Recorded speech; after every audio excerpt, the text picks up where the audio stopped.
Welcome back, Rosh Chodesh. Just I'll finish Rosh Chodesh Mar Cheshvan Tavshin Pei Beis. It's wonderful to see everyone's faces again, and as we immersed, hope everyone had a good Chag, and everyone's well. I want to begin by this year, even though it's not just after the year, to thank Rabbi Suchard for the unwavering commitment every week to get our shir going, to instill the end of the week, and for the upcoming week to always give us some beautiful divrei Torah and just a bracha that shall continue for many, many more years, inspiring all of us, and just continue giving us all these words to inspire our families and our lives. I just want to mention, as we do every week, that the shir is sponsored. It should be a refuah shlema for Sarah Lisheva Bas Rachel Guta, complete refuah shlema.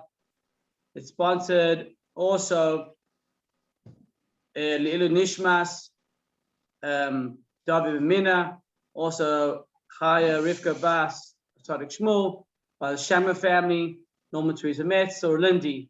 As we mentioned, always, as everyone knows the speech already, anyone is welcome to sponsor a shir, is welcome to be in touch with myself or Rabbi Suchard. Not, as I always say all the time, also for good things, for simchas, and B'ezras Hashem should only be for simchas. So before I begin, I want to wish everyone a wonderful Shabbos. And like we started doing this year, we've begun with a few minutes of the Hilchos Halachos of Shemitah, and then we'll lead on to Rabbi Suchard to give his normal shiur. So as I say, wishing everyone a good Shabbos. And it's just a few points to mention about Shemitah again. We haven't spoken in a while. For those of us who are in Eretz Yisrael, and for those of us soon who will be visiting Israel, please go to everyone very soon, the coming Mashiach, is that when you go to the grocery store and you go to buy vegetables now, as all of us who live in Israel see now, we're quite the apartheid country here, because you'll get vegetables that have written by them the words Noach, which means from a non-Jew, or you'll find by some vegetables Shishis, which means from the 6th year, or you might find something Chutz La'aretz, from out of Israel, right?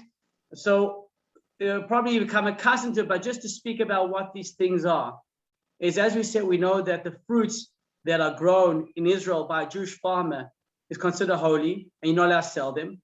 So the way that we try sell fruits that grocery stores can continue, either they will sell produce that was grown by a non-Jew in Israel, and that we spoke about that it's a difference between there's a difference between opinion. Is that from Yerushalayim they say it's not considered holy, where from Bnei Brak the Chazi says holy, still considered Shemitah. So when you see that, that's number one. From the Goy, depending on your opinion, if you hold like Yerushalayim, so therefore it's just considered mundane fruits, vegetables, eat them, throw them away, you don't have to worry about them. The second thing we said you'll see is called Shishis, is 6th, the 6th year. That you'll generally only find by fruits now. Okay, I'm not going to go into time is short what the difference between fruits and vegetables, besides the fact that one grows in a tree and one comes from the ground. But besides that, there are different halachas referring to when do we consider it from the 7th year. So vegetables happen automatically straight away. So therefore, generally by vegetables, you will not find something within the 6th year. But you will find by fruits, saying the 6th year, and that again is not considered Shemitah and holy. And the third thing you possibly will see is Yivul Chutz La'aretz. It means from outside of Israel. That means it was imported, and therefore we don't have to worry about them at all. So that's why it's very important to buy from a store which has a certified hashgacha, which is a good hashgacha, because it can save a lot of problems later down the road. Excuse me. The one point I want to mention as well, why it's important good hashgacha, and we'll end with this, is that if someone does sell Shemitah fruits, meaning fruits or vegetables that are grown in the 7th year, the money that was used to buy that produce now becomes holy. It becomes with the same holiness of the fruits or vegetables themselves and cannot be used for mundane things. So the big problem comes into is that if you happen to go into a store in Israel, whether it be a big chain store, and let's say most of the chain stores do have hashgacha, but if they do not have a proper hashgacha, or they happen to be selling Shvi'is produce. Even if you're not buying fruits and vegetables, but you're buying yourself a packet of chips, right? The problem is if you pay with cash and you get change, there is a chashash, there is a doubt and a worry that perhaps the change of money you received, I actually have holiness on it because it was used, some bought produce with that money. So that's why it's preferable, number one, to always buy groceries, fruits and vegetables, and most things from a place as a good hashkacha. If for whatever instance you happen to have to buy something from such a store, or you're going to the store, is recommended to use a credit card or a debit card, because that way you don't get cash and it's the exact amount of money. There's nothing being transferred onto the money. But just to finish off, if you do not happen to have at the time credit card or anything, you only have cash with you.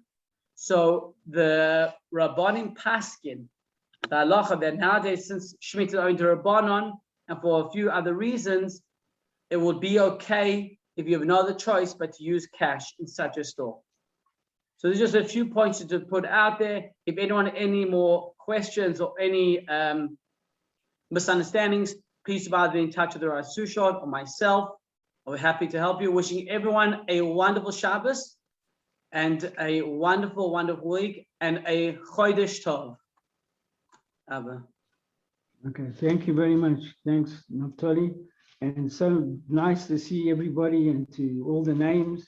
It's just, you know, it's everybody says it makes their week. It makes our week also.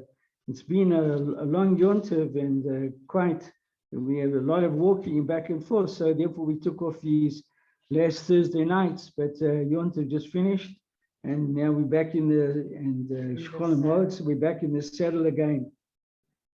So we're talking, you know, this week's portion is Noach, and it's actually so fantastic to talk about it. And like we say, it's like a little bit of a wake-up call, because you'll see the similarity, what we're going to say about Noach.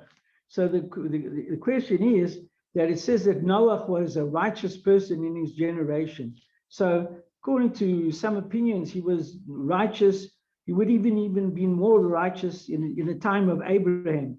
But now they say, no, in his generation, he was righteous because he was the only person who was actually saved. So the first question we're going to ask is, but they didn't really have a proper Torah. You know, we do say that he did know a lot of things, and, you know, that there was animals which were kosher, animals which were not kosher. But at the same time, you know, they certainly didn't have Torah scrolls. They didn't have yeshivas at that time. And so the people were bad, you know, that whole generation was bad. So, and Noach was good. So how did he know to be good? You know, what's good? If everybody was doing what they want, you know, committing immorality and eating what they want. And like later on, we find one of the 7 mitzvahs of Bnei Noach is not to eat food or a limb from a living animal, which we mentioned a couple of months ago that the Chinese do.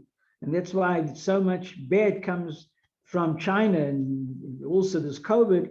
So, but where did he learn, you know, where did they learn how to act? And where did he learn what is correct and what is not correct? So, you know, I asked 1 or 2 people, you know, suddenly they say, Taka, you're right. Where did he learn? Didn't he from? So, you know, the answer is they were living in the generations of Adam and Eve, and everybody knew about Adam and Eve. You know, they were close to creation, and they used to ask questions even more, right? And that's why you find that the Rabbanu Shalom was so against that they should serve idol worship, which is one of the 7 mitzvahs of Bnei Noah, which they weren't allowed to do. But where did they learn it from? They learned it because they saw what happened with Adam and Eve. They saw that this Noach really coveted and wanted to take Eve from Adam. So that already we learn immorality, one of the 7 mitzvahs of Bnei Noah. So we've already mentioned 2 or 3 of them as we go along. There's others: don't kill, don't steal, don't kill. He knew all of, they all knew about Adam's children, Cain and Abel. So you see that one brother unfortunately killed the other brother, and Hashem punished him. So you see that there was a lot going on, and of course it was in the newspapers of the Middle East, but of course they didn't have the newspapers like we had. But people knew that they had heard what had happened. It was something which was real hot breaking news. So therefore, you find that generation that he was a evil generation, and they had to be annihilated, and the whole world was destroyed by the Ribono Shel Olam.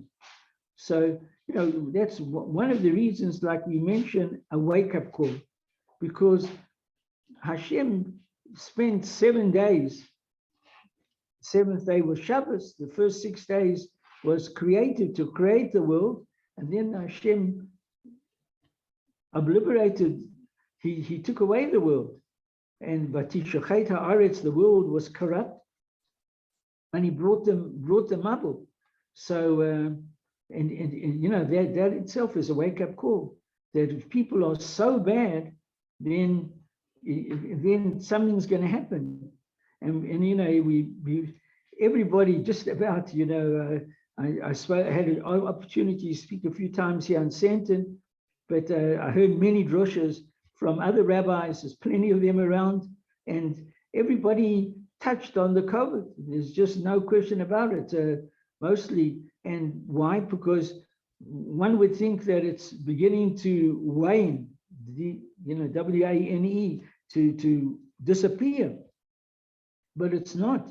That in Eretz Israel, which prided itself to be free of COVID to a certain extent, is now considered a real red-hot country. South Africa, thank God, which was red, is already less than yellow. It's becoming much better, but then they're afraid of something else.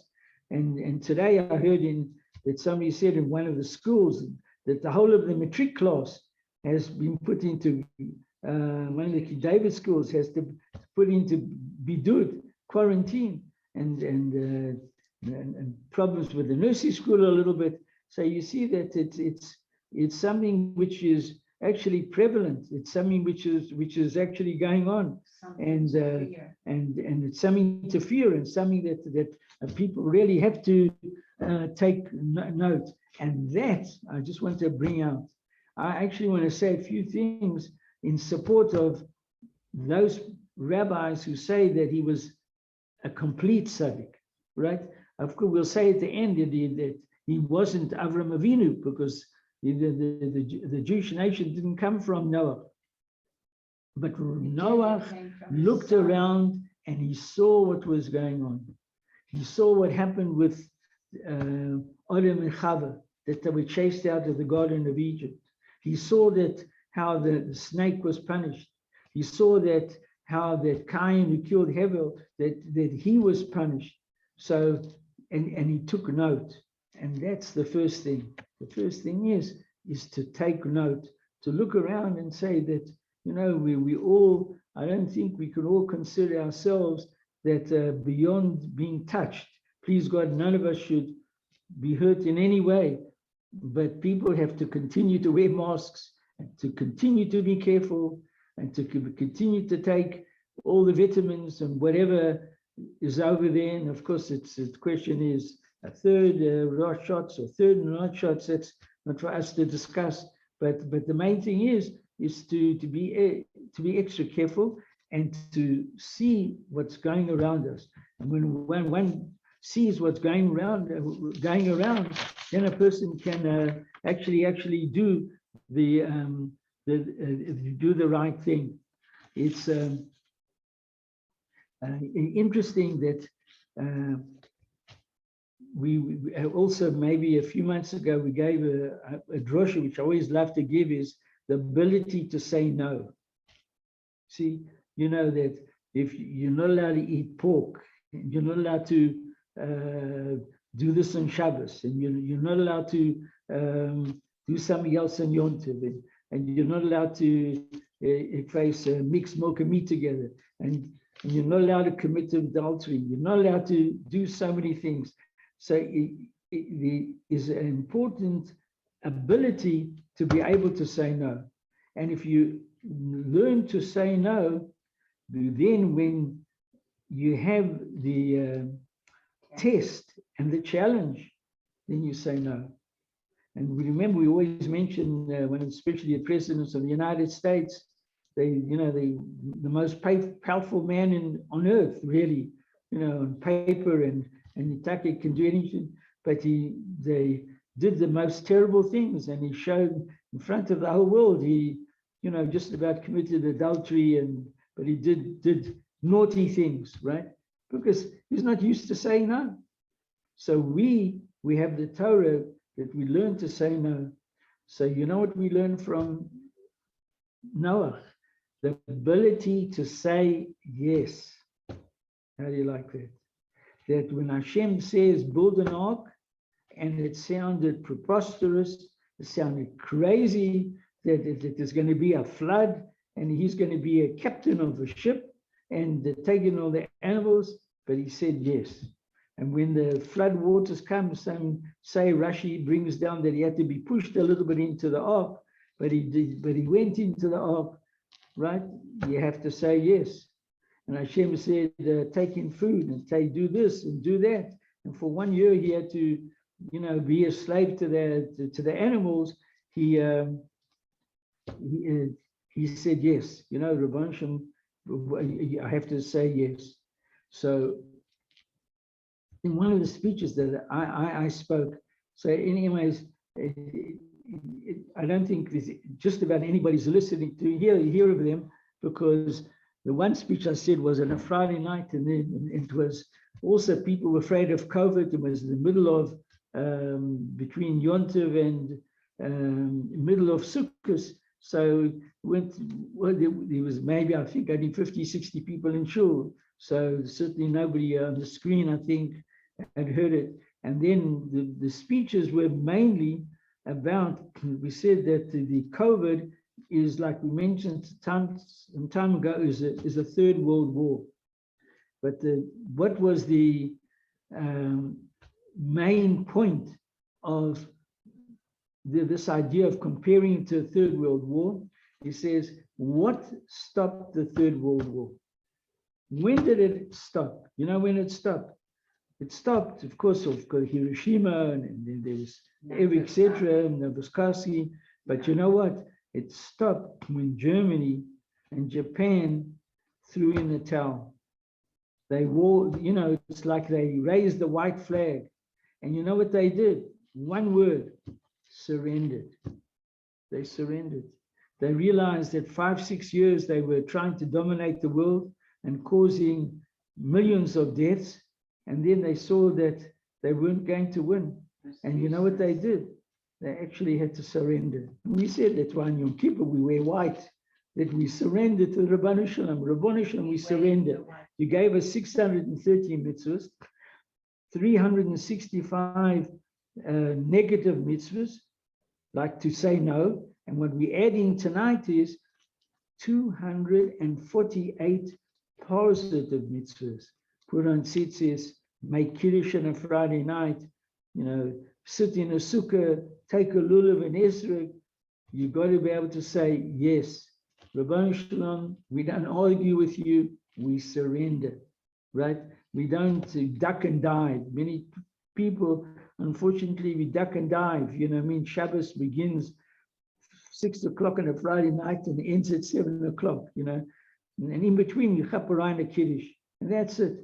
No, we got to surrender. We got to throw in the towel and say, look, let's do what we have to do.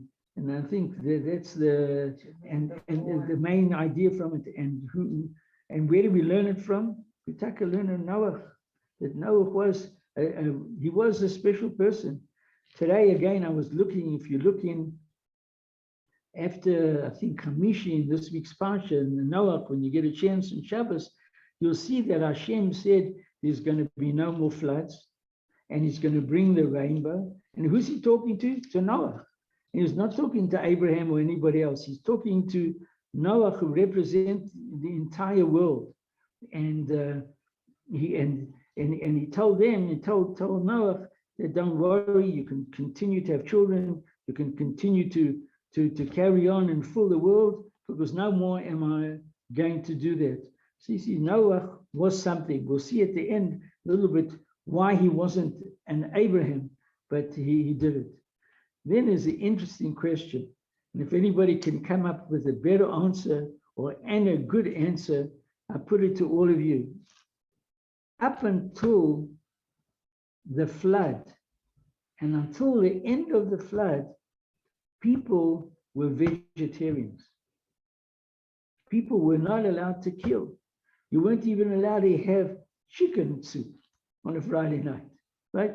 No such thing as killing a chicken, right? You weren't allowed to kill anybody, anything, in order to eat meat. So, and then Hashem said, I'm allowing you, that your person is allowed to kill animals, certain animals, and in the kosher way and everything said, in order to eat. Why then? Really, I have been starting to ask around, so I looked in the commentaries. I found one commentary says that since Noah, he said 3 reasons. One of the reasons is, I think, since Noah worked so hard with the animals, then he was deserving of that. Just don't like that answer, because he worked hard, and therefore he's allowed to take over their bodies. But it would seem to me that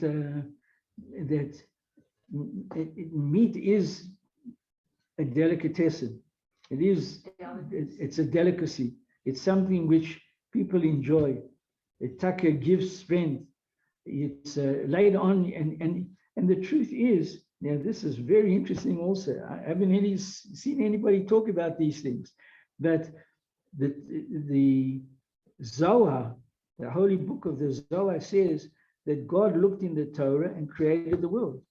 Now in the Zohar, in the Torah, it explains that a person there was a mitzvah to kill certain animals, and you could bring peace offerings and sin offerings, and the Kohanim were allowed to eat meat, and the people were allowed to eat meat.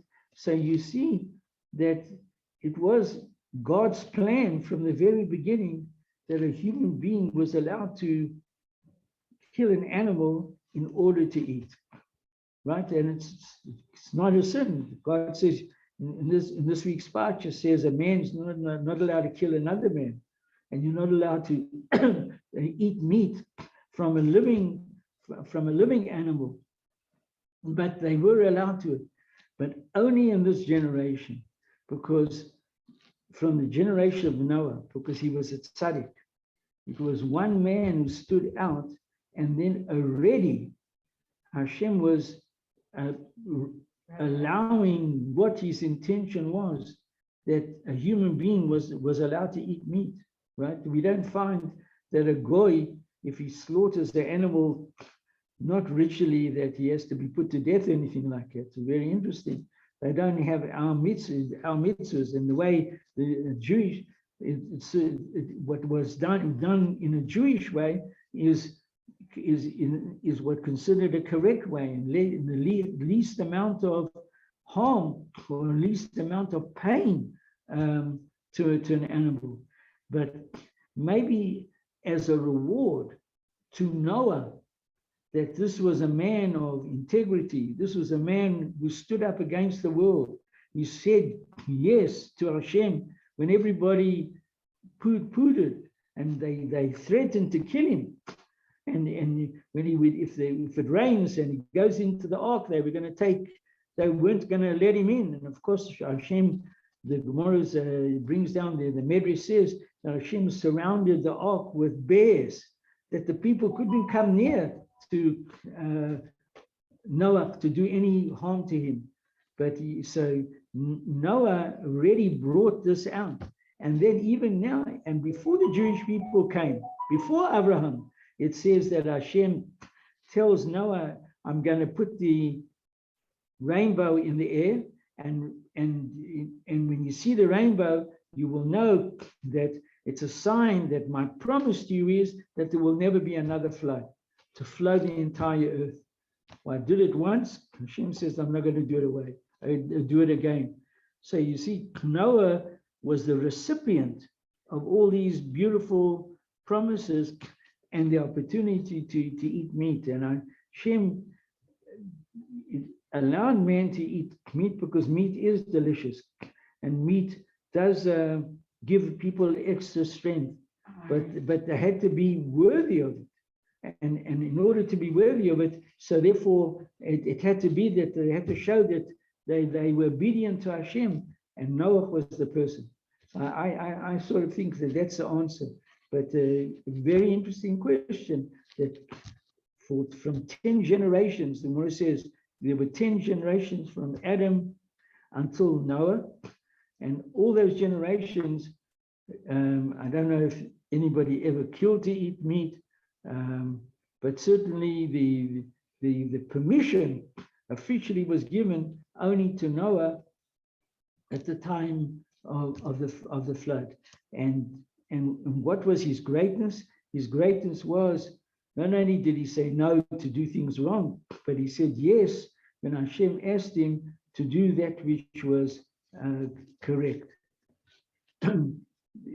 What's very interesting is that Noah, towards the end of his life, or after he came out of the Teva, out of the ark, he went and he planted a vine, and then he became drunk, and then while he was asleep, they say that one of the said that Ham saw what came and told his father, told I think the grandson saw and told the Ham, and then they Knan, and then they came and they covered him, and there's a whole different story over there. So interesting. At that point in time, it says that Noach was called Ish Ha'adamah, a man of the ground. And so again, the Torah, it doesn't really say, bad things about him, right? But, could be that he went through, the Medrash says in Me'am Lo'ez, how hard he had to work. And once a lion gave him a club, and he was bleeding, and and day and night he had to do what he had to do to take care of all the animals, and then there's other midrashim. It says that Hashem made it like a window at the top of the ark, and some of the Meforshim commentaries, they say that the purpose of that window was that he should be able to see the troubles of mankind as they were being annihilated, and to teach that a human being has to look to others. He has to take away pain from the world, and he has to look. And there's many of the rabbis in the midrashim that they actually explain that. But at that time, and he was called Ish Ha'adamah, a man of the ground. So we said something very, very interesting, and I'm leading. This is going to lead up to what can we take away into the whole year. We had approximately 30 days of Elul, and then 10 days till Yom Kippur, and then another 5 days, and then another days of the Chol HaMoed, and for Shmini Atzeret and Simchas Torah. And all in all, it was between 55 and 60 days of work in preparing ourselves for the year, right? that we that we should be able to have a good year. So what lesson do we take from it? Do we take the lesson that on Yom Kippur you blow shofar and it's, God is a God of judgment, he's a king? Do you take it that we fast? So it's a time of fasting. Do we look at simcha, that, you have to have a good time, take the lulav and esrog and you sit and eat in the sukkah, and then there's Simchas Torah that we don't with this Simchas Torah. How do you, is there, like in one sentence, to take out something that's going to be with us for the whole year?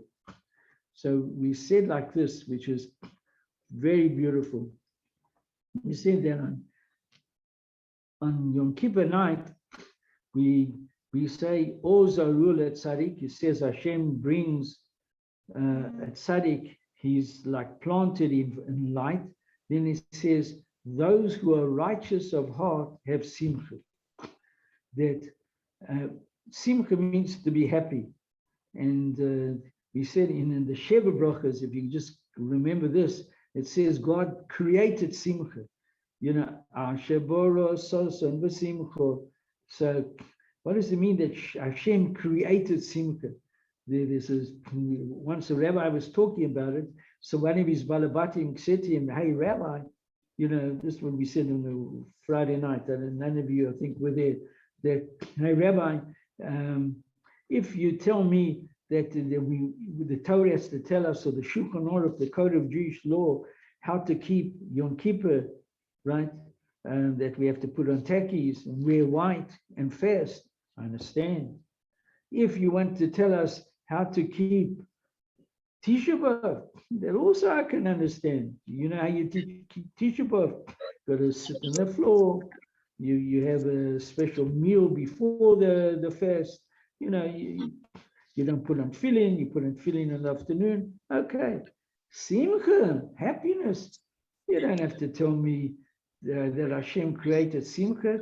Just get me a bottle of Shivas Regal and nice music and plenty of cigarettes and maybe a few some entertainment of, face shouldn't say it, but dancing girls or whatever it is, and I could be happy, get my mates to come with me. That's happiness. You don't have to create happiness. And you know what the answer is? The answer is that's not happiness. Because you look at the way, well, I won't say all, but some goyim, they keep a New Year. What do they do in New Year? They get together, they smoke, and they wear fancy costumes, and they drink, and they drink, and they drink, and then like in America, the ball comes down in central New York, and everybody goes crazy when it's 12 o'clock. Then they party the whole night. So some people, they become drunk and everything. So when their simcha, you know what their simcha is? Their happiness. Their happiness is to escape from reality. How do they don't think of all their sorrows and their problems? By getting drunk.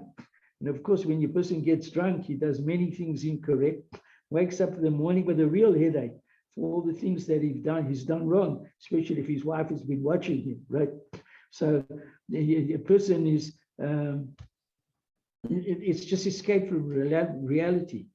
But in the service, in what we read on Kol Nidre, it says, Kol Nidre, or Yishrei Leiv, those who are righteous of heart, simcha, they have real simcha, because their simcha is pure, right? It's a mitzvah. That's the simcha that God created. When a person's so pure, he's free from all his sins. He ends off with the Ne'ilah service, and he's absolutely been forgiven all his sins, and he starts a new year, and he can go into a sukkah and he feels good and he's happy with people. And so we said, because when you do that in the correct way, what's happiness? When you don't have worries. all the worries go away, because you feel that you're at one with Hashem, you're doing the right thing, and nothing wrong with having a schnapps, nothing wrong with having a good meal. In fact, the mitzvah, it says you're supposed to drink wine and eat meat. See, eat meat. That's one of the mitzvahs of the Torah on a Yom Tov.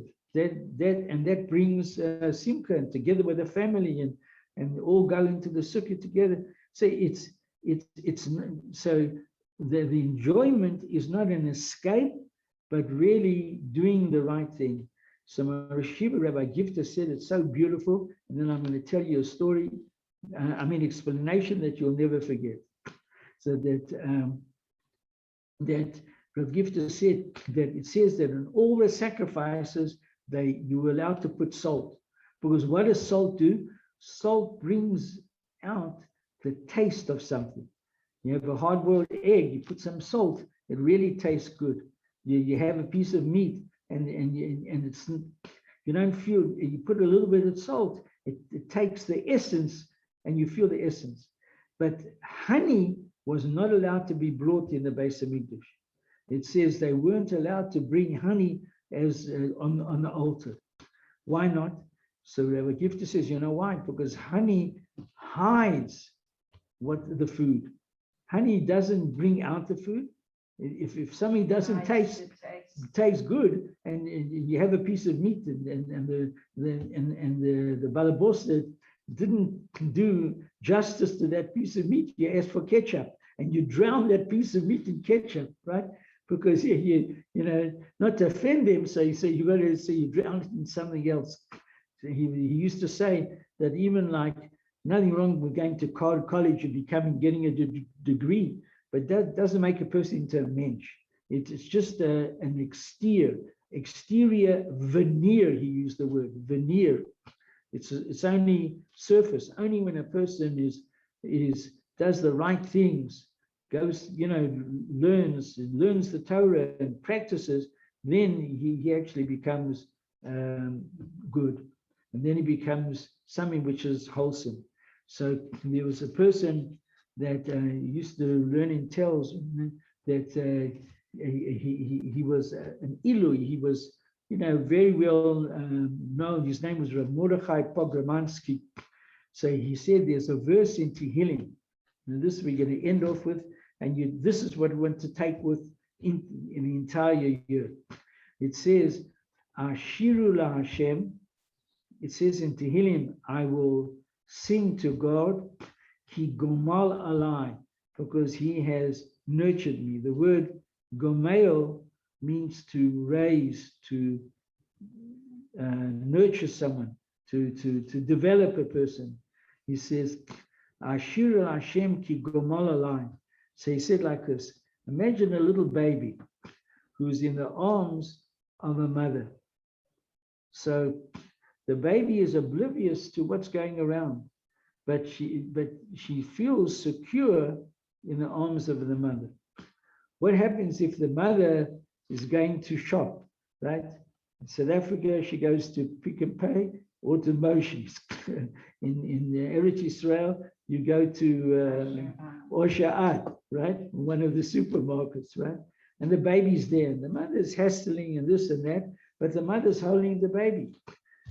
The mother may be looking for she can't find a card, or this she can't find, and that she can't find. But the baby is oblivious to any problem. Why? Because she's in the mother's arms.